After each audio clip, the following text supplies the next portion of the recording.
एक नल और नील नाम के दो मुसेरे भाई थे। दोनों कुछ असाध्य रोग से ग्रस्त थे। एक दिन परमेश्वर मुनिंदर नाम में आए हुए वो परमात्मा सत्संग कर रहे थे। नल और नील भी वहां जाकर बैठ गए, सत्संग सुना। जो ही वो जब परमात्मा के पास आए, आशीर्वाद और दीक्षा तो कहते बाद में देखेंगे, पहले प्रणाम कर लेते हैं। तो जो ही वो प्रणाम करने आए परमात्मा के पास, उन दोनों के सिर पे आशीर्वाद भरा हाथ रखा। दोनों स्वस्थ हो गए। एक दूसरे को देख रहे हैं कि हम ये क्या हो गया, जैसे शरीर से 100 मन वजन उठा दिया हो। दोनों चरणों में गिर गए, फूट फूट कर रोते रहे। कहने लगे महाराज मैं उपदेश दे दो, हम आपके दास है। दोनों को दीक्षा दे दी, भक्ति करो बेटा, ये मंत्र जाप करो। करते रहे। उस दिन से वो बहुत सत्संग में सेवा करने लगे। बूढ़े बुजुर्गों के कपड़े, रोगियों के, अपाहिजों के कपड़े ले जावें, लाओ जी मैं धो लाऊंगा। उनके कपड़े धोवें, बर्तन साफ करें, उनको आराम से बैठावें, नवावें। यानी इस तरह वो सेवा करने लगे, जो परमात्मा मुनिंदर जी के आश्रम में जो आया करते थे। लेकिन वो फिर भी एक सीधे साधे थे, भोले से दिमाग के थे। वो क्या करते, सत्संग में जो चर्चा होती, ज्ञान सुनते भगवान के मुख से, तो कपड़े धोने जाते या बर्तन साफ करने जाते। दरिया के किनारे सत्संग होया करते थे, आश्रम होते थे ऋषियों के। तो वो क्या करते, दरिया के जल में किनारे पर कपड़ों को पानी में भिगो देते कि कुछ देर इनका मैल गल जावे, फिर धोएंगे। इसी प्रकार बर्तनों को, और बैठ के किनारे पर वृक्ष के नीचे सत्संग सुनी हुई बातों पर दोनों चर्चा करते थे। तो ऐसे जब वो बातें कर रहे होते हैं तो एक आधा कपड़ा उस झालों में बह जाता था, उनको पता नहीं लगता। जब वो जाकर धोकर सुखा देते उनके कपड़े, तो वो फिर उठाते अपने अपने कपड़े। कोई कहता जी मेरा तो धोती नहीं मिली, कोई कहता मेरा कुर्ता गुम हो गया। वो कहते भाई हम तो जितने ले गए थे उतने ले आए हैं, हमें तो मालूम नहीं। इसी प्रकार बर्तनों में भी कोई एक आध बर्तन, किसी की गिलास, किसी की थाली प्रतिदिन गुम हो जाती थी।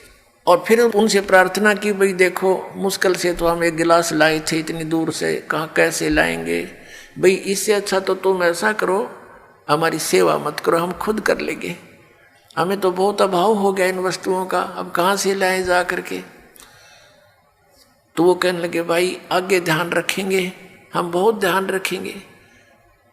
तो अन्य जो और सेवादार होते थे वो बताते थे कि ये भोले भाले व्यक्ति हैं, उन कपड़ों को, बर्तनों को भिगोकर पानी में बैठ जाते, एक तरफ भगवान की चर्चा करते रहते हैं, इनको पता नहीं लगता वो पानी में बह जाते हैं। कहने का भाव ये शिकायत गुरु जी के पास पहुंच गई, मुनिंदर जी के पास।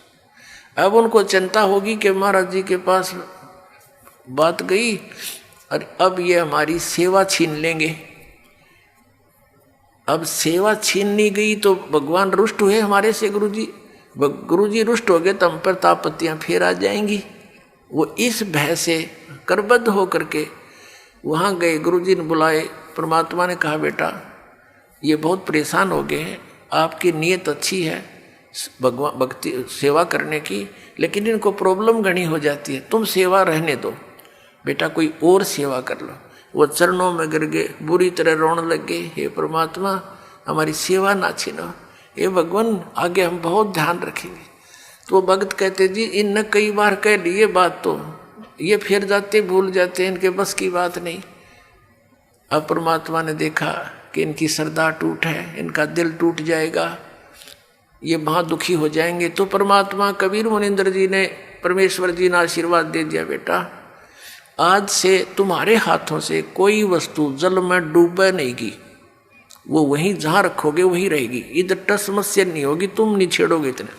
अब इस वर्क को पाकर वो बड़े खुशी हुए, जाकर देखा वो कपड़े धर दिए, भिगो दिए, जहाँ रखे थे वहीं रहे। थाली बेले काशी के होते थे वो रख दिए, काशी तो वैसे डूब जाती है, काशी भर के पानी तो बेला, और उस पर दरिया पर रख देते थे, जो का तो रहता था। फिर एक आध कहने लगा पत्थर तो उठा कर रख के देख लो।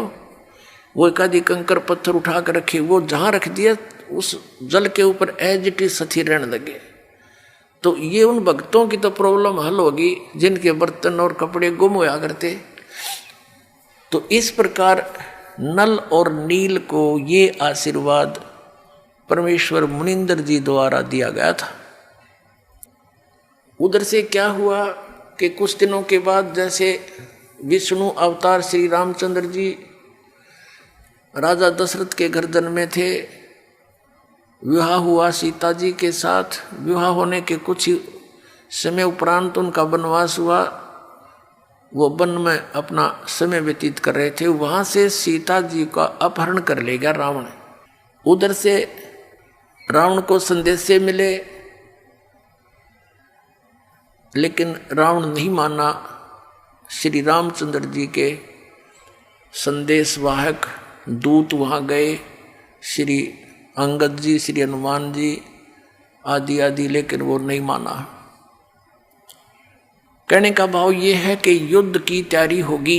युद्ध करने के लिए समुद्र से सेना पार करनी समस्या आएगी। अब समुद्र के ऊपर का जावें कैसे? तो कहते हैं उनके इतिहास में लिखा है जीवनी में कि 3 दिन तक श्री रामचंद्र जी ने घुटनों जल में खड़ा होकर समुद्र के अंदर और प्रार्थना की थी कि हे जल्दी हे समुद्र राज मुझे रास्ता दे दे, मैं बहुत आपत्ति में हूँ, मेरी पत्नी को ऐसे ऐसे रावण ने उठा लिया है, सेना पार करनी है, उस राक्षस को मारना है और उस देवी को छुड़वाना है। लेकिन समुद्र नहीं माना।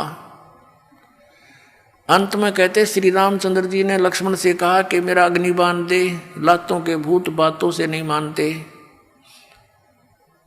लक्ष्मण ने अग्निबाण दे दिया उठा के। रामचंद्र जी ने ज्यों ही वो बाण साधा समुद्र को फूकने के लिए, उसमें लपटें निकलने लगी। उसी समय एक ब्राह्मण रूप बना के समुद्र प्रकट हो गया और कहा भगवान यदि आप मुझे जला भी दोगे, आप फिर भी नहीं जा सकते, खंडर हो जाएगा, इसमें जाओगे क्यों कर, ये तो कुआं हो जाएगा जेरा, और ना जाने कितने जीव मरेंगे, आप पाप के भागी हो जाओगे। ऐसा काम करो भगवान, मेरी मर्यादा भी बनी रहे और आपका काम भी हो जा, सर्प भी मर जा, लाठी भी ना टूटे।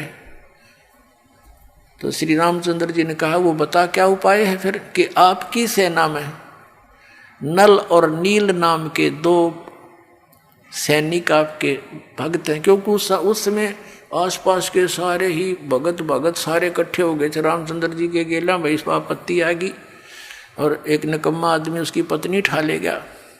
उधर से शिवलोक से भी काफी गण आए थे, भगवान शिव ने भेजे थे,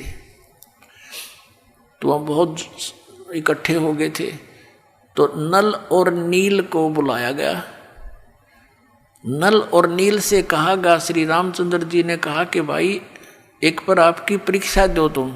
समुद्र ने यह बताया कि इनके गुरु जी के द्वारा दिया हुआ आशीर्वाद है इनका, और उनके आशीर्वाद से मेरे ऊपर ये पत्थर कोई भी वस्तु रखते हैं वो डूबती नहीं, वहां से टस से मसनी होगी वहीं रहेगी, तो मेरे ऊपर वजन नहीं बनेगा इसका। अब भगवान श्री रामचंद्र जी ने कहा भी एक बार ट्राई दिखाओ तुम।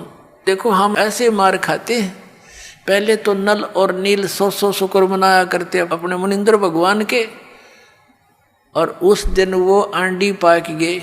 अभिमान हो गया उनको कि यदि आज हम गुरु जी को याद करेंगे, जंतर मंत्र प्रणाम करते हैं जैसे याद करने के लिए, तो ये नो सोचेंगे उपस्थित जन ये कहीं और से शक्ति प्राप्त करते हैं, इनके अंदर कोई पावर नहीं।